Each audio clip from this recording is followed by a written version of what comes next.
Alright, so that's my general impression. Yeah. Hello, my name's Jenna with the fire department. I'm just gonna check his pulse here. What's going on? Oh, this is Jack. Okay. He's not really doing very well. Okay. Yeah. He's just having trouble breathing, or? Yeah, he's been coughing. I think he has a fever. Okay. He's been having some issues, some breathing, so I'm just kind of holding him, trying to comfort him. Okay, alright. Well, Janelle, if you don't mind getting a set of vitals on him, but actually if we can prioritize his O2 set and then get him right on oxygen, that would be great. O2 set is 90. Okay, fire 28322. Yeah, go ahead. Can I upgrade to a minute for respiratory distress? Alright. Okay, so you said when did this start? Last night.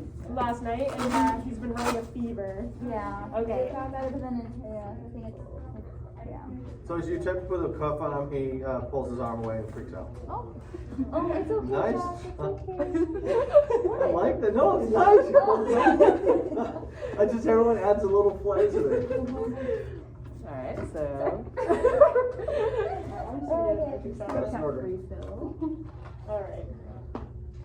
And he's 4 years old? Yes, he's Has 4. something like this ever happened to him? No.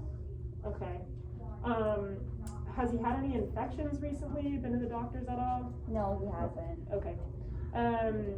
And you said it just started last night? Mm-hmm. Alright. Is he talking to us at all or not? He could communicate, yeah. Okay. He doesn't, because he's got a really sore throat. Yep. And so Did you say he's in the sniffing position? he's in the sniffing position. Okay, I'm guessing that he has epiglottitis right now. So yeah, let's just go ahead and get him on oxygen, a non-rebreather at 15 liters per minute. Is he going? No. Okay, just. So just EMTs, the reason Gene's holding him is because he won't sit up. So if he doesn't tolerate you putting a mask on, what would you do?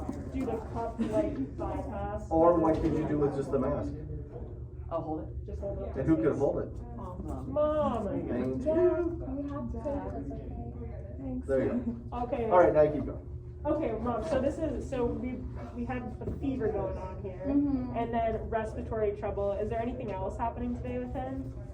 He's been drooling nonstop. He's been drooling. Mhm. Okay. Is he on any medications? No, he's not. Okay. Is he allergic to anything? No.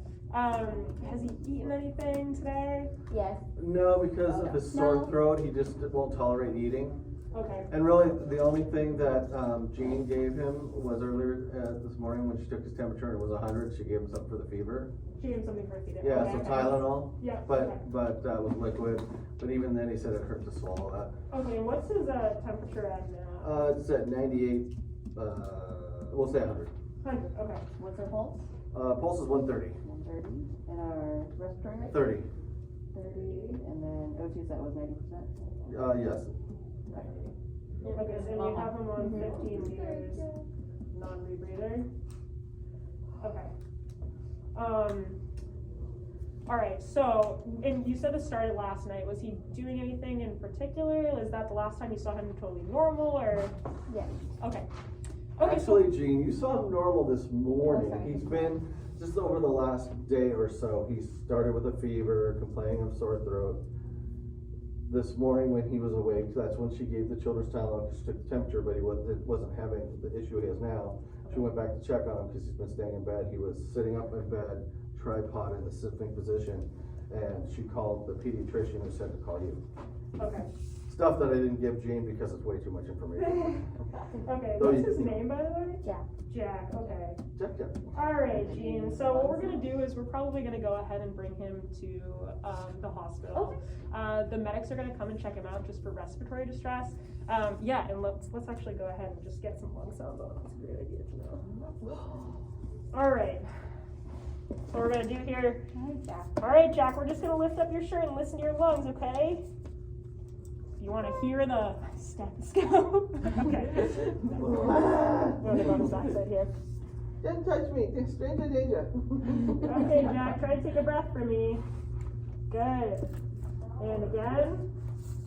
Good. One more time. And again. And again.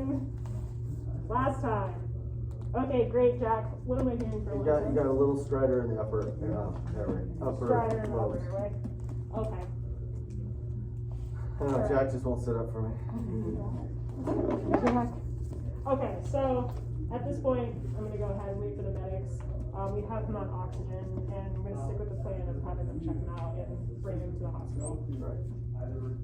And do you all know what epiglottitis is? Everyone confident here? Yes, yes, yes. You guys are all stars. I love it. You're the first one to say that today.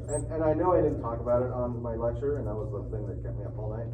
I was like, crap, I didn't talk about epiglottitis or croup. Do you know what croup is? Yes. And how would you explain croup to the rest of everybody here? Well, I guess when you just said strider, I was kind of like, oh, well, maybe I guess he could have like croup going on, but Is that like a seal?